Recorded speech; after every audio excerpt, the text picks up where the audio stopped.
Now, thank you for staying with us. It's a Monday morning, and of course, Monday is a time for motivation. It's going to be a wonderful time. Of course, we've had wonderful different segments on the show so far, but then let's get straight to it. This morning, we have Gloria Ajoge-Adaba.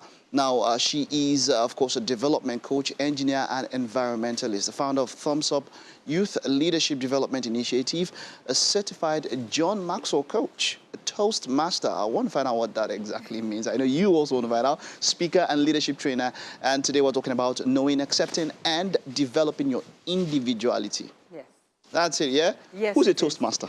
Well, a Toastmaster basically is a leader who learns leadership via public speaking and also serving. Okay, so it doesn't have to do with raising a glass to in a public occasion or something like that. I really don't know why that just comes to mind. It does, because I mean, if you take the literal meaning and you say Toastmaster, okay. It's actually an international organization. It is, definitely. Yes. I know that. I know that. But for a lot of people out there who might not know, it's great to have you. Thank All right, you very much. Knowing, accepting, and developing your individuality. What makes an individual unique, and why should one need to know and accept his or her individuality? Thank you for that question, and thank you for having me. You're welcome. Knowing yourself, accepting yourself, and developing yourself is key in being a happy person. It's key in fulfilling your purpose. Because, you know, I see a lot of things that happen in society, and I would say that I was a product of that at some point, because people are born and they just find that, okay, there is this. I'm born, I go to school, I come out, and then I look for a job.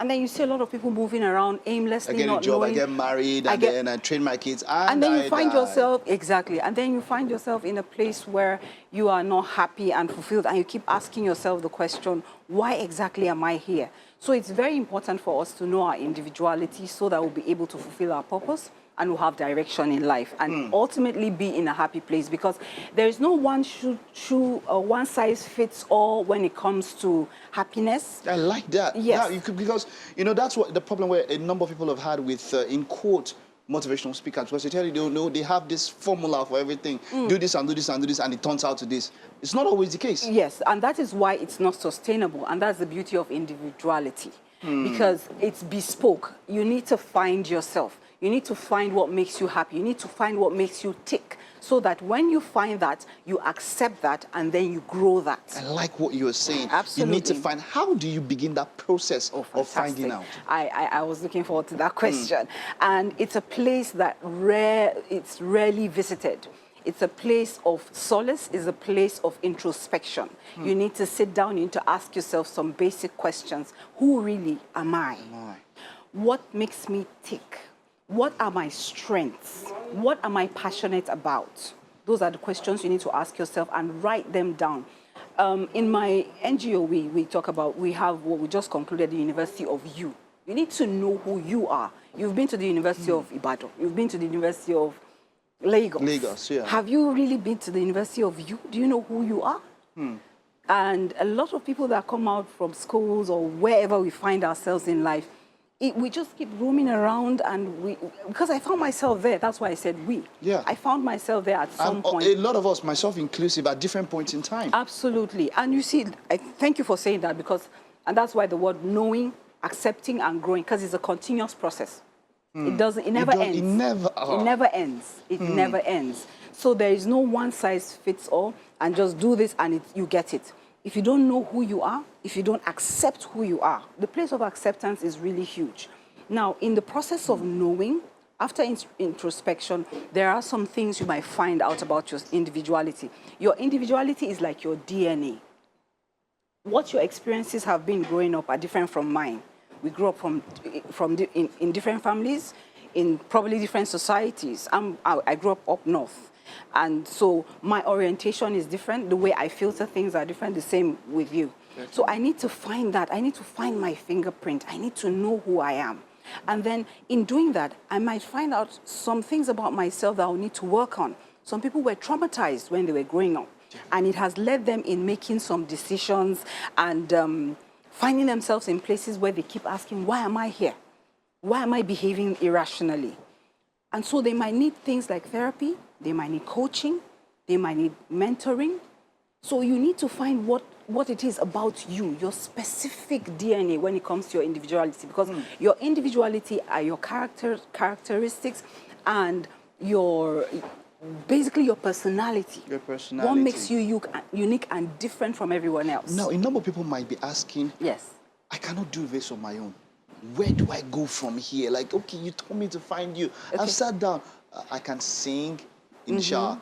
When I come out of the shower, it doesn't sound that nice. I think I can move my body. Absolutely. There's nothing really special about me. How do I go? Where next? Who do I talk to? Are there some kind of people I talk to? How do I find my steps? How, you know, at times it's, you know, but sometimes people can know what to do, but they don't know how to do what they need to do. Absolutely. And you said something, there's nothing special about me. I would like to correct that. You need to start from that place. Start telling yourself, start from there. Start telling yourself there is something good about me. I have something to offer.